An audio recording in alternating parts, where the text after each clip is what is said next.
There are two distinct levels of perception for all human beings. There's what happened, and then there's our story about what happened.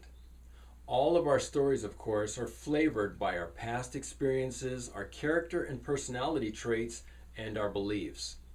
Two people riding in the backseat of a car through the Sahara Desert can have completely different stories about what happened, ranging from long, hot, and boring to the most amazing experience they've ever had.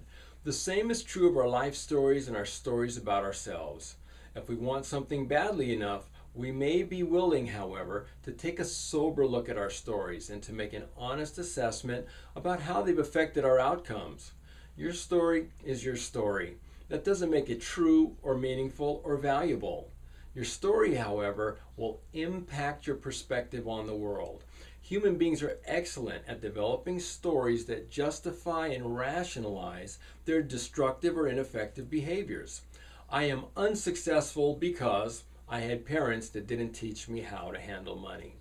This story could just as well be, because my parents didn't teach me how to handle money, I decided to make it a point to study money and to learn how to make it grow.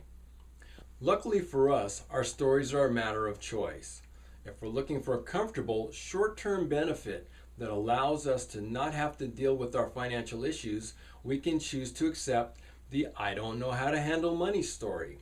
If we truly desire to have better circumstances, we can choose to adopt the "learned how to make money grow" story. Our stories powerfully affect our thinking. If we're diligent, however, we can find good in the things that happened that we thought were bad. Most often, these bad circumstances turn out to be the turning points in our lives. Pain is the touchstone of growth, negative and positive. It's up to us to decide which direction this energy will carry us. Are your stories framed effectively? Do you know what your stories are concerning the areas of your life that you wish to change and achieve in?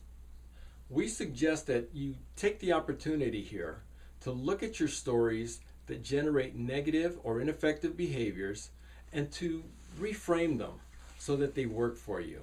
There's huge value in those stories if we're willing to dig deeply enough and to produce new perspectives for ourselves.